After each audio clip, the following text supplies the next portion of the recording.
toda a sociedade brasileira que tem um sentimento de democracia espera pela responsabilização não só dos autores materiais, mas também daqueles que conceberam toda essa trama. Não faz sentido algum, da perspectiva jurídica e da perspectiva política, falar-se em anistia. Isso tem que ser claramente repudiado. É incogitável que se fale em anistia para esses crimes, disse o ministro. Vou pedir para o show já mostrar em seguida a próxima imagem. Foi a ministra Carmen Lúcia que falou com o G1 e aí ela também fala sobre anistia. Ela fala que não gosta nem de anistia tributária, muito menos anistia assim, mas olha o que ela falou ali no trechinho. A anistia, portanto, é um instrumento que vem para dar um caráter humanitário para determinadas situações, para penas consideradas indevidas ou desumanas. Não me parece ser o caso dos envolvidos no 8 de janeiro, mas se um pedido vier ao STF, será judicializado. Não há assunto proibido. Bosco, queria te ouvir. Acho que é isso. Tá bom nas palavras do dia.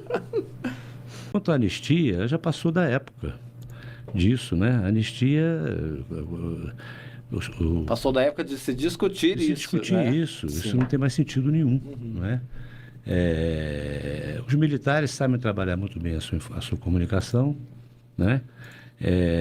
Fazem muito bem o jogo da contra-informação, é um exercício diário deles, mesmo em tempos de bonança, e estão fazendo isso agora, quer dizer, eles conseguiram estabelecer o seguinte: olha, tem 6 maus elementos aqui que os civis vão julgar, a instituição não entrou nisso.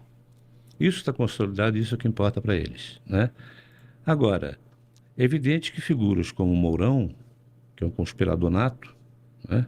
Conspira desde outrora, desde velhos tempos, conspirou no governo Dilma, conspirou no governo Temer, sofreu pequenas punições.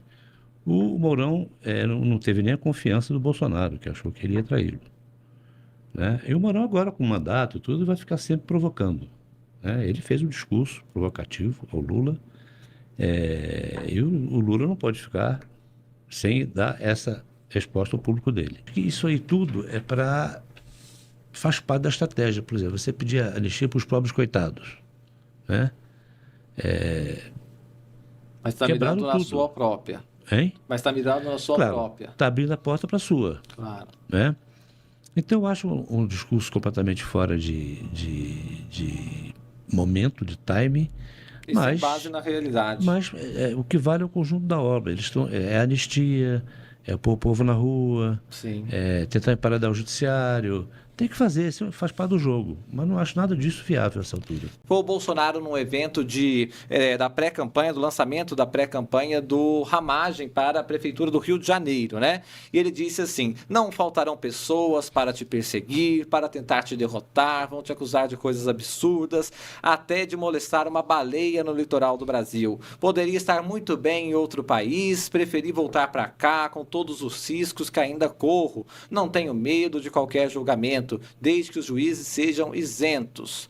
Deise, queria te ouvir sobre essa declaração do ex-presidente e, já abusando da tua boa vontade, conjugada com essa discussão que Gilmar Mendes e Carmen Lúcia falaram sobre a anistia. Em relação à anistia, eu acho muito complicado falar sobre isso num dos maior atentado à democracia desde a abertura democrática, né? Mas aí tem uma diferença, assim, como eu faço análise de discurso, né? Tem uma diferença entre o tom do Gilmar Mendes e da Carmen Lúcia, né? Para o Gilmar, não existe essa possibilidade, né? Não vamos falar em anistia.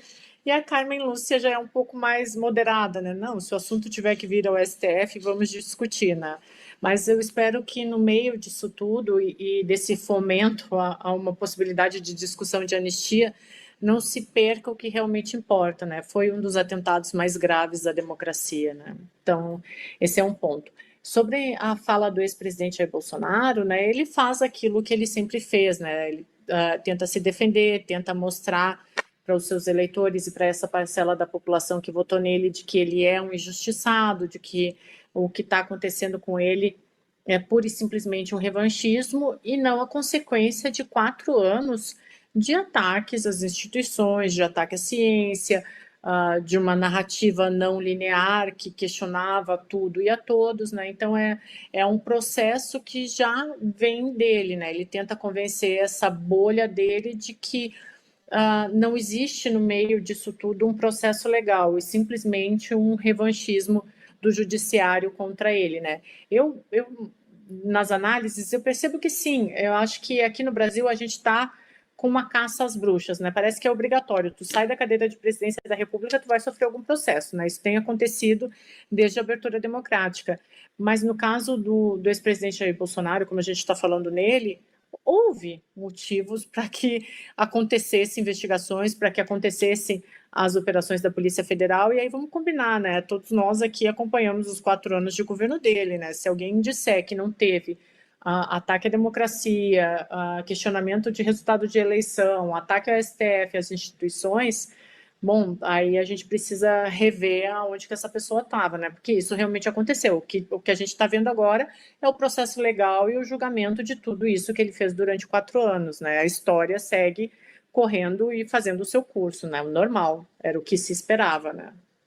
Eu sempre digo aqui, o que persegue o Bolsonaro é o que ele fez e a Constituição e as leis. Não tem perseguição nenhuma para além disso, né? Eu não vou lembrar quem falou, mas lá, logo no começo, quando começaram essas conversas sobre anistia, alguém que disse assim, já é uma confissão de culpa prévia, quer dizer, porque nem anistia teve um crime, foi julgado, condenado, né? E aí ele tem anistia. Mas não, já pede antes e até assusta, porque o número de projetos, por exemplo, no Congresso Nacional, crescente em relação a isso, bem, não existe anistia para um caso desse. Quem cometeu o crime tem que ser julgado, tem que ser condenado, era ataque à democracia, sim. Se naquela hora de chegar ali no Supremo, na análise de ponto por ponto, eles vão dizer era tentativa de golpe, não era tentativa de golpe, isso ali é para o direito discutir no sentido de penalização, mas ninguém tem dúvida de que a trama era golpista, sim. Eu acho que, né, não tem como ter nenhuma dúvida em relação a isso. Era uma trama golpista, cada vez mais explícita, sim, com as cabeças pensantes e articulando aquilo durante muito tempo, que ia para muito além de tentar fazer aquele discurso de que urnas, aquilo ali era só para inflar a população, para poder instigar, para gerar, né? E negativa atrás de negativa, as urnas são seguras e os ataques continuavam. E os ataques continuavam, e assim, um sistema completamente respeitado no Brasil, no mundo, né? Referência.